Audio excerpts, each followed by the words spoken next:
Alright, what's up guys? We are back for part 2 of the presentation First Look. We've gone through a lot already. And again, I had to show my whole screen. I can't just use game capture and OBS to do this, so that's why you see OBS up. Anyway, we've been through the official trailer, which I thought was awesome, and the content, the Scourge League content reveal, which you could find the way that I felt about it, my first look, since this is still the first time I'm seeing this, in the last video that I made on Path of Exile. So right now we're going to be talking about, or they're going to be talking about, the Atlas in-game improvements. So let's just get into it. Huge overhaul of Path of Exile's Atlas of Worlds endgame in the 3.17 expansion. In the meantime though, our You know what gets me is that we are already at 3.17. This game has been going on for a very, very long time. 3.17 expansion. Yikes. Anyway, let's continue. October Scourge expansion introduces a bunch of changes that speed up how quickly you can set up and progress through your Atlas. We're also introducing more types of ultra-challenging endgame content for top players who want to put their best characters to the test. In order to substantially shorten the length of the Atlas grind, we have reduced the number of regions from 8 to 4. This implicitly reduces the number of watchstones required from 32 to 16. We have also reduced the number of maps on the Atlas, so it's now approximately 100 plus the unique maps. Alright, I like this idea. In the first video I showed you that I've never completed every map, but with this is only Awakener 8. Only Awakener 8. So it went from 32 to 16 for the Watchstones. So I wonder how these fights with the, what are they, the Guardians? No, that's not what they're called. What are they called? The, like El Hazim and the Crusader. Those fights, I wonder how those are gonna change for the Watchstones and stuff. But I like the idea of lessening the number of the Watchstones. That, I feel, is a great idea to help out people, like he said, finish the Atlas faster. This, I feel, is a great idea. I just don't know how it's going to affect the fights, but let's continue. We've rebalanced the bonuses for completing content so that by the time your Atlas is fully unlocked, you'll receive a slightly higher level of benefit than you did before. Because the number of regions has been halved, so have the number of Atlas passive trees. There are now 4 plus the Uncharted realms. We've made each tree slightly larger and removed some less frequently used or duplicated skills. You'll still be awarded the same number of Atlas passive skill points as before. With these changes, each map you play constitutes far more progress than it previously did. About half as much work is now required to reach Path of Exile's ultimate endgame. Alright, that's a good idea. Maven fights also. I wonder how that's going to affect the Maven fights. Because he did say that we get the same amount of passive points as we did before. So we're not losing any passive points. But we only got passive points from the Maven fights. So the Maven would only show up whenever you had the Watchstone socketed to the level that she wanted to go to. So I wonder how quickly or how much change is going to change, how much change is going to happen with the Maven fights also. The fight itself isn't what I'm concerned about, it's more the spawn rate of the Maven throughout the Atlas is what I'm concerned about. It's going to take less to spawn her, but is it going to be like 1 Watchstone for 2 Maven fights? And then you socket another Watchstone into one area and you get 2 more Maven fights? That might be how this is going to work, but it's not here, we don't know, so I guess we'll have to figure this out in the future. But the same amount of passives for less work. I mean, why not? Sounds like a great idea. Anyway, let's continue. We've made some other changes to streamline the endgame also. For example, now when you unveil a modifier, all tiers of that modifier are immediately unlocked at the crafting bench. This applies to every veiled modifier, including the very rare ones. I'm sorry. I'm very sorry. What did you just say? Hold on, let me play this back. Also, for example, now when you unveil a modifier, all tiers of that modifier are immediately unlocked at the crafting bench. When you unveil a modifier, all the tiers of that modifier are unlocked. So you unveil a tier 3 modifier, you get unveil a tier 1 modifier, you get a tier 3 off the rip. This is going to help out the gameplay and the people and the players, not the people. So this is going to help out the gameplay and the players progress a lot faster. I like this idea. Man, do I like this idea. There have been times to where I've been playing Path of Exile and I've wanted the tier 3 mod that costs 3 chaos, but you sit there and you unveil and unveil and unveil an endless amount of items, and some of them you just don't get. That's another thing I've never done. I've never unveiled every mod there is to the game. But now when you unveil, you get all the tiers. I like it. I like that idea a lot. All right, let's continue. This should make the game easier. It should. Not even lying. This should make the game easier. Let's continue. Applies to every veiled modifier, including the very rare ones. It applies to all veiled modifiers. Many of Path of Exile's past leagues have an endgame component that is designed to challenge the best players with the best builds. Over time, more and more of Path of Exile's experienced players have managed to defeat the game's hardest content. Our most difficult endgame content doesn't pose as much of a challenge as it once did. In the Scourge expansion, we have added a set of new aspirational content, uber versions of Breach, Blight, Legion, an extension to Delirium's Simulacrum, and a revamp of Delve. Okay, I might just skip past this whole part because none of this stuff is going to affect me in any way. I've never killed Shaper, I've never killed Elder, I've never killed Sirius, and I have yet to do one Maven fight. So this is strictly for the players who the game is balanced around. This is for the people who just clear all content in like the first 3 days of the league. That's who this is for. This has nothing to do with me. And because I'm probably never going to get to this point anyways, I'm going to skip all of that, and I want to see what the passive tree rework is. So let's skip all this, and we're going to passive skill tree rework. Let's get into this.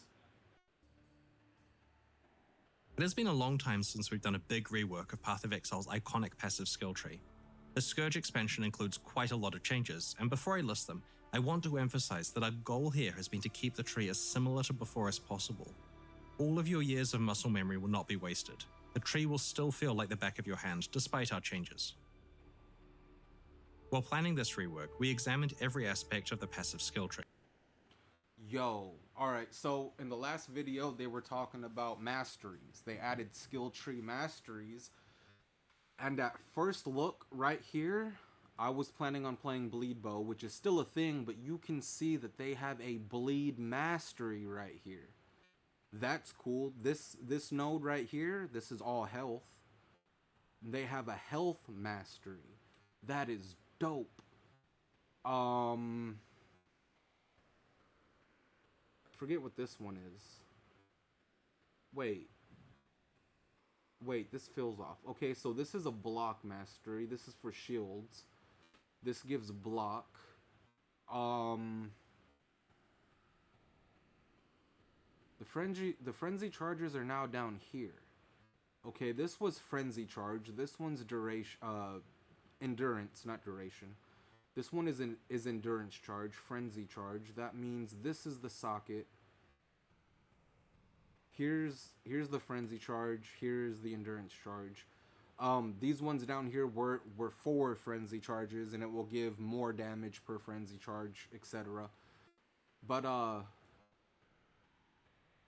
the pathing 1, 2. It adds 2 extra nodes.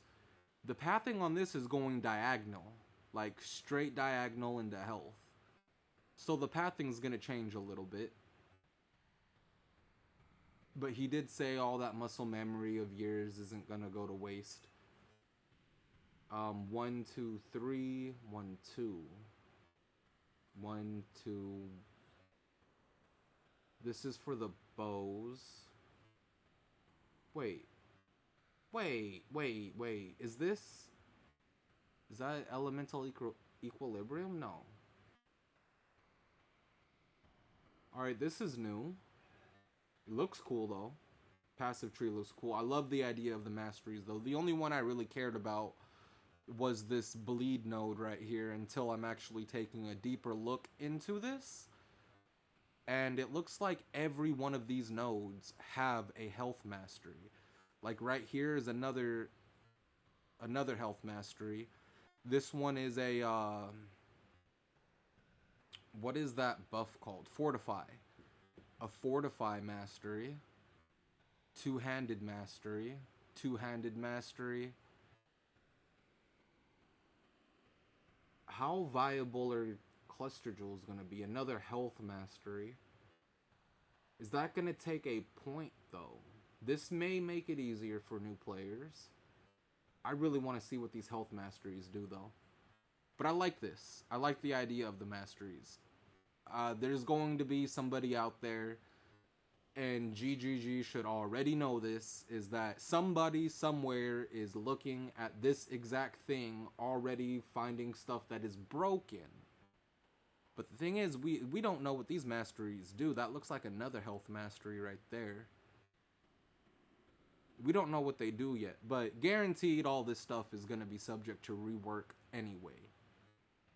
Because someone's going to find something broken, and GGG is not going to have it, and you're going to have all these people on the forums complaining about how broken something is, and they're going to have to patch it. But I like this. I do. These masteries, all this stuff is cool. Pathing did change a little bit, but this is solid. I like this idea. But let's continue. We reviewed and improved each of the tree's class start areas, we added new clusters of skills, improved existing ones, and concentrated power more directly on each skill's primary function. The process of doing this identified that many passive skills had niche stats that didn't matter to most characters or distracted away from the purpose of what the skill was trying to do. Okay, this is what they call the Scion health wheel, because right here is where the Scion, and it'd be funny that this is a gladiator. I plan on playing bleed bow, and gladiator for bleed bow is just insane. If this is a build guide, I mean, this could be equivalent to a pathing build guide for a bleed gladiator, because you saw the bleed node. Who knows, I could probably just use this skill tree and play this bleed gladiator nodes, but I don't know what gear. This looks dope. I don't know what this is up here either, but he has a bunch of life nodes, life masteries. But yeah, I might actually just, if I wanted to, I can do exactly this. I will use the Path of Exile Scourge presentation build. Passive tree build. But why do you have block? This might be like a what's it called? Slash? Lancing? I don't know, something. But it's a bleed build. He has block, so I'm pretty sure he's using a shield. I'm going to be using a bow. So this is going to be a little bit different. So maybe, I don't know though. This whole idea, again, is awesome. Let's continue. I'm talking too much. When we took niche stats away from a skill, we buffed the primary function of the skill so that it was more concentrated on one purpose. While I'm sure that powerful passive skills sound great to you, you're probably wondering what happened to all of those niche stats. You see, while we were doing this revamp, we realized that specific build-enabling niche stats appearing in specific locations on the tree actually constrained players' passive builds in quite severe ways. Mark your best characters Wait, against. whoa. Okay, I'm sorry. I messed that up. I need to get back right here. Is this where we were? All right, hold on. Niche stats appearing in specific locations on the tree I want you actually all to constrained right here. Look at this artwork. the artwork of the lightning, that is beautiful. This looks like a trinity, and you see the red, the green, and the blue. That's dope. Even over here, the way the purple hue is. So I'm guessing that with each mastery, you get a artwork that comes along with it. That's awesome. They put a lot of work into this. I could see that. This artwork of the lightning and stuff, that's beautiful. That's cool. I like that a lot. That's cool. But that's all I wanted you to see. Take notice of this beautiful artwork they have going. But let's continue. Players' passive builds in quite severe ways. Players who wanted to get several specific niche stats often had little flexibility with the rest of their tree because they Look at this. Even the green, on how it's like a lime yellowish green or a yellowish into like the darker green around it. Sort of like a shadow effect. That's cool. That's cool. had to plan around getting to the specific clusters that had those niche stats in them. We decided we wanted to solve both problems at once here, to move niche stats off the main tree, but also to provide a way to get them, preferably from many different locations all over the passive skill tree. And that's how we came up with a passive masteries system. Outside of the class start locations, all passive skill clusters that have a notable passive in them now contain a passive mastery. When you allocate the first notable passive in each cluster, a mastery becomes available to allocate in that cluster. When you spend a passive skill point on the mastery, you can choose a specific stat to gain. This list is shared with all the clusters on the tree that have the same theme, so you can travel to any of them to get the stat you want. Okay, that makes sense. So all these masteries are only going to be in the node clusters that have a notable a notable passive allocated, which are the bigger ones. If you can see, the smaller ones don't have this little star effect around it or these spikes coming off of it, like this claw node, for example. How you could see the claw node on it, that would be the notable passive. So if you wanted to get this claw node, you would have to take either this, you're going to take this first node and either the one to the left or one to the right, and then you're going to grab this notable passive. And it's once you grab this notable passive, you will be able to also grab the mastery.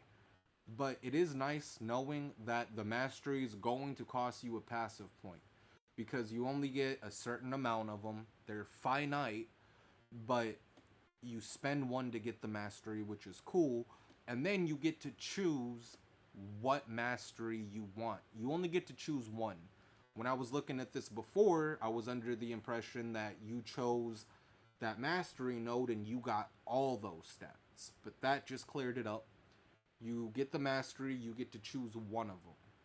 I still think it's a dope idea, but let's continue.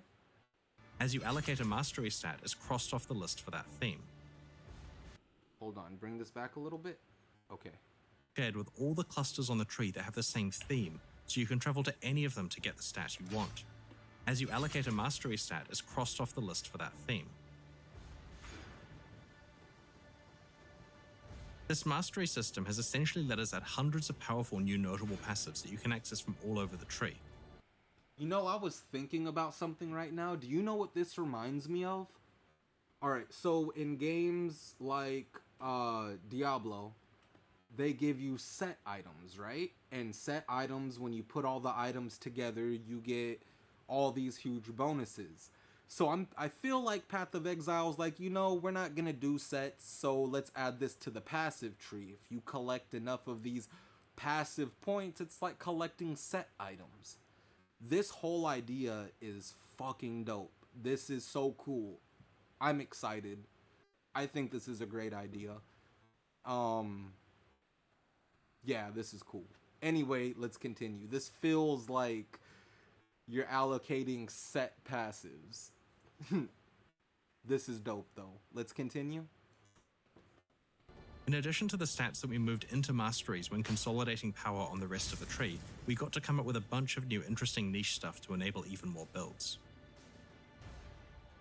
We've also rebalanced a few Keystone Passives, changed the locations of some, and added 6 new Keystones to the tree.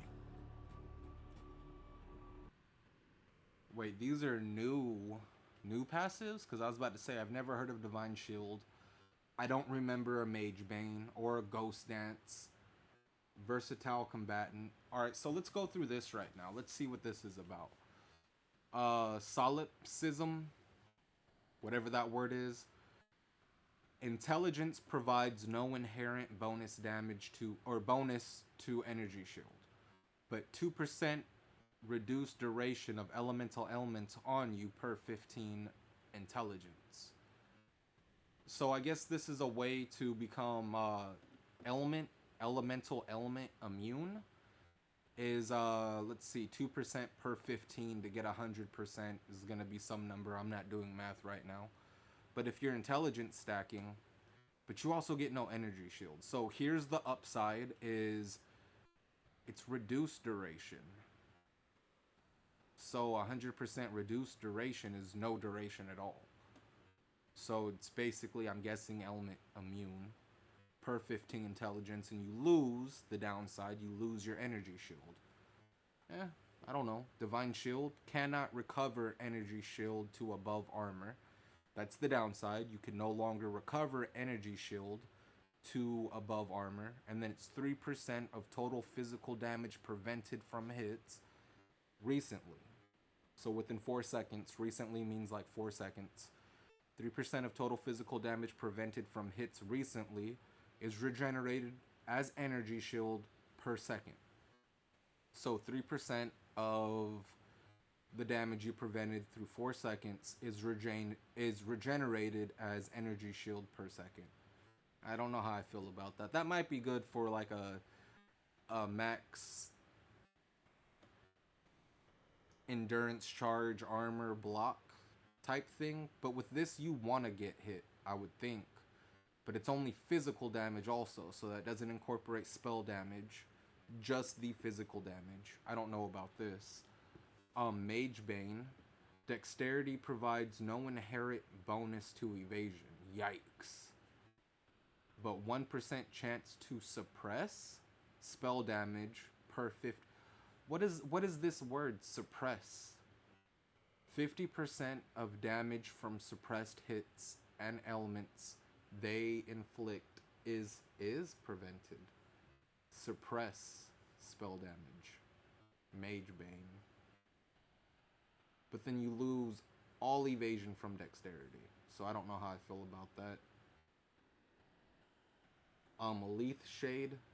Take 50% less damage over time if you started taking damage over time in the past second.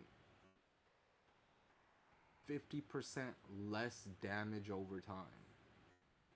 But 100% more duration of elements on you. It looks like Leaf Shade and the Sopilism would actually do pretty well. You would need a lot of intelligence, which you can get on gear, but that's a way to reduce that 100%. Except this is 2% reduced duration, and this is 100% more duration. Reduced is additive, while this more is multiplicative. So you would need to intelligence stack like hell for this to do anything to this. But you could always become element immune also. So it means to be immune to elements mean that the elements are still on you, but you don't take any damage from them regardless. So this might actually be good. 50% less damage over time. Maven fights have tons of damage over time. Snake Guy, Al Hazim, has tons of damage over time. I don't know how I feel about this one yet. We did Divine Shield, Ghost Dance. Cannot recover energy shield to above evasion rating. Cannot recover energy shield to above evasion rating. So you can only recover as much evasion rating. Or you can only recover as much energy shield as you have evasion rating. So if you're trying to stack more energy shield recovery, but you have lower evasion, then you're not going to get the full benefit from the energy shield recovery. but every 2 seconds gain a Ghost Shroud up to a maximum of 3. When hit, lose a Ghost Shroud to recover energy shield equal to 3% of your evasion rating. So this is for evasion stackers. Ghost Dance. I don't know how I feel about that either. Versatile Combatant. Negative 25% to maximum chance to block attack damage. Negative 25% to maximum chance to block spell damage, but plus 2% chance to block spell damage for each 1% over cap chance to block attack damage. Okay, so you stack tons of attack damage. You get what is it called, max block, but you go over max block and that will start to give you more spell damage. Spell damage is the hardest one to cap, to find also in mods. Same thing with spell dodge. Spell dodge is pretty hard to find on mods, especially enough to make it like usable, I guess. Let's continue. This actually might be a really, really good one though, but let's continue. Overall, Path of Exile's passive skill tree is now a lot more powerful, with concentrated power coming from core passives, and a selection of build-enabling niche stats available on masteries for you to pick between.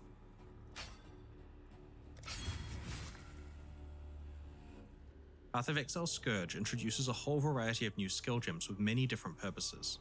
2 of them are new concepts unlike anything we have done before. These ones are designed to immediately create entirely new builds that have a lot of potential. There's also a utility skill that will help characters stay alive, a variation on an existing skill gem, and 6 new gems designed for party play. Let's go through the new skills.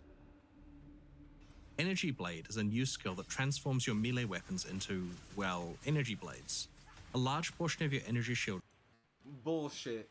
Bullshit. Energy Blade my ass. You gave him a fucking lightsaber. That is what that is. We have lightsabers in the game. I gotta see that again. Energy Blade is a new skill. Did you look? He's summoning his fucking lightsaber right there. I paused it perfectly. He has his he has it by the handle right now, and he's just turning it on, and that's the light radiating off of it. They gave us fucking lightsabers. Skill that transforms your melee weapons into, well, energy blades. A large portion of your energy shield is converted into the lightning damage that these blades deal. This opens up an entirely new melee energy shield archetype. Oh shit. That looks like Spectral Throw, but they're lightsabers. Lightsabers. Alright, I might be playing lightsabers because it's a fucking lightsaber. That means I gotta create a name like Kai-Guan Jinn or become Darth Vader or some shit. We got fucking lightsabers. That's cool. Let's continue. Where you want to stack as much energy shield as possible to get the most powerful blades you can. Wait, so you want to stack energy shield for your blades? Hold on. I was talking too much and I missed that. Let me replay it from right here and oh, that's my cell phone. Let me replay it from right here and try not to talk that much. Lightning damage that these blades deal.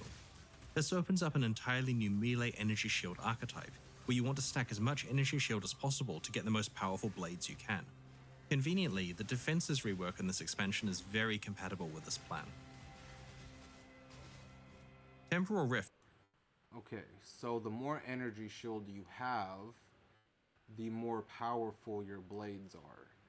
So this is going to be like a Chaos Inoculation type build. Intelligence stacking, and a ton of energy shield nodes. That's going to be a very expensive build. Trying to find energy shield gear is pretty hefty. I want to play lightsabers though, because it looks cool. I might even league start with lightsaber boys. But we'll see. Temporal Rift. Let's get into this one. Rift is a new utility skill that allows you to rewind your character's state by 4 seconds. After activating the skill, it starts storing your position, life, mana, and energy shield values every quarter second. When you use the skill again, you will rerun back to 4 seconds ago. The build shown here uses the Forbidden Rite skill introduced in the last expansion. This skill does a lot of damage, but also hurts the caster when used. Temporal Rift allows this player to snapshot their full life orb, cast Forbidden Rite a lot, and then revert back to full life to keep casting. Not only is Temporal Rift... Wait. So you can cast this skill, which hurts you, for about 3.5 seconds, then revert 4 seconds ago, and have full life, and continue casting.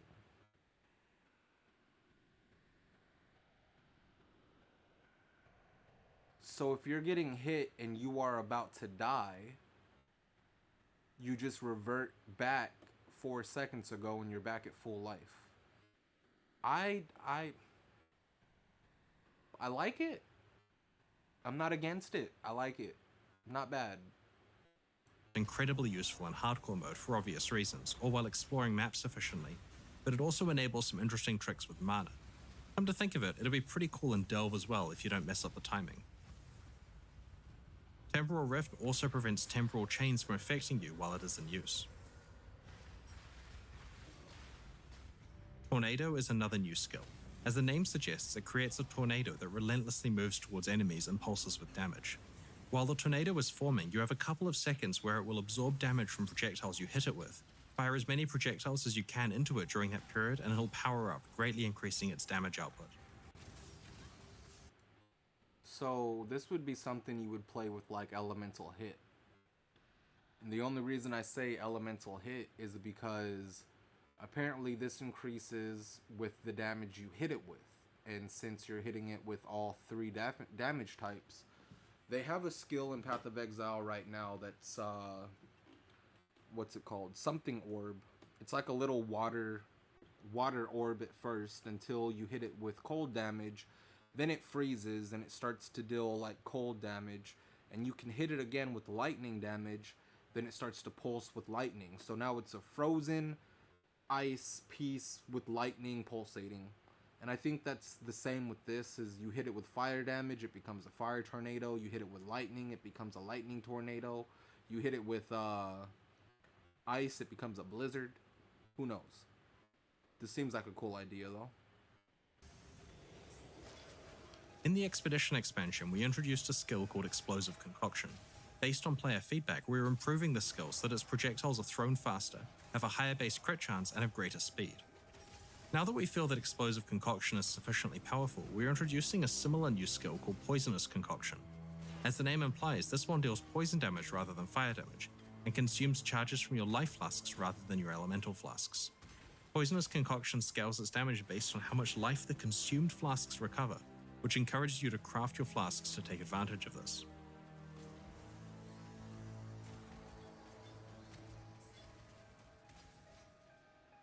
It's quite rare for us to introduce skills that only work for party play, but in the Scourge expansion we've created a set of 6 that function in similar ways but do different things. These link skills create a bond between you and a specific party member, providing a big benefit to them while they stay within range, but with the very important drawback that if they die, so do you.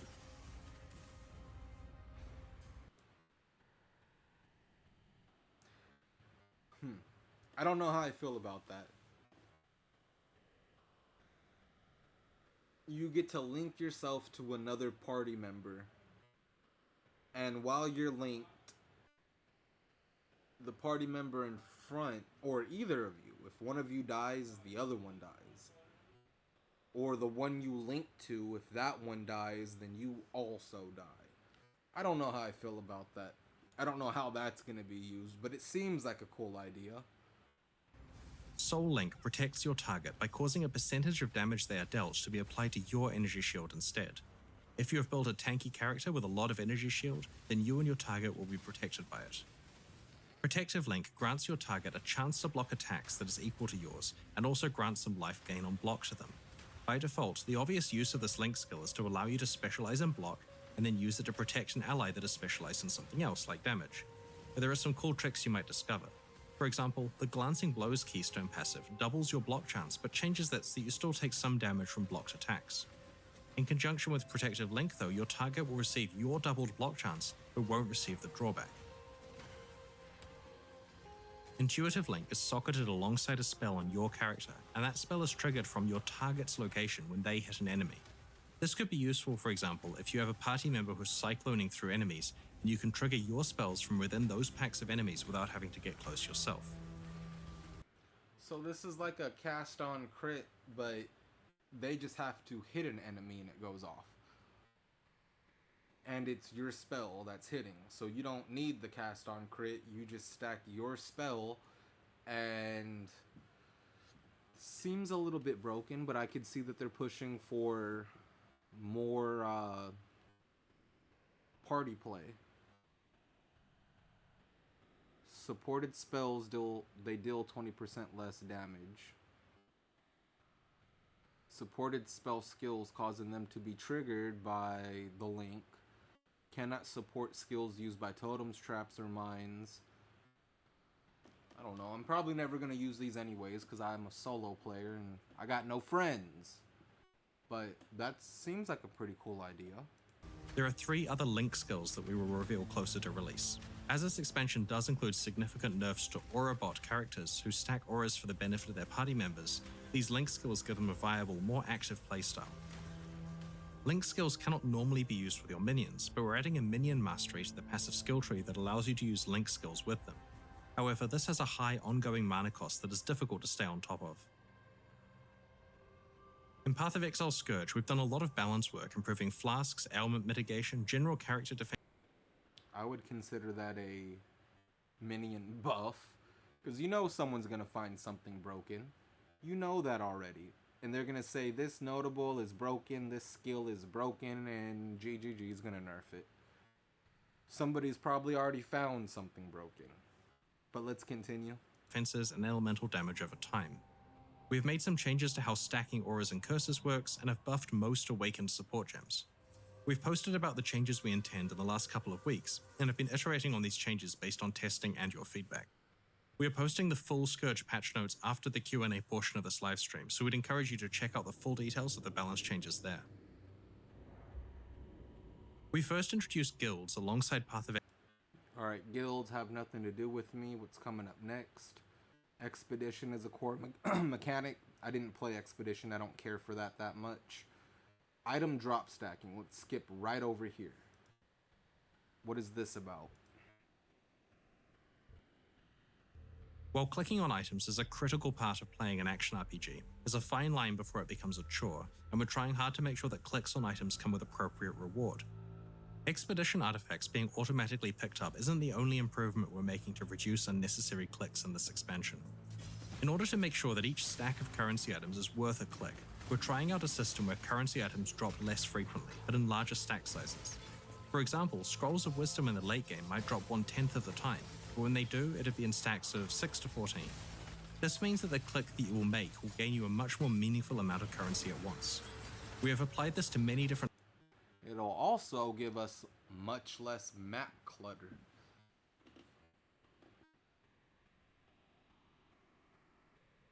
I like it. Less stuff on the screen. More items to pick up. Currency dropping in stacks. Not against it at all. Different types of currency items, and the effect of the system gets larger as you get further into the game. In addition, we've had a look at instances where item drops happen simultaneously, and we've made it so that items that can drop in stacks will automatically do so. This includes at the end of delves, incursions, rituals, blight encounters, breach zones, and the simulacrum. We have also applied this approach to many chests and areas like splinter drops throughout Path of Exile. Alright, cool. So instead of dropping a bunch of, one transmutation, they all start dropping in stacks. I like it.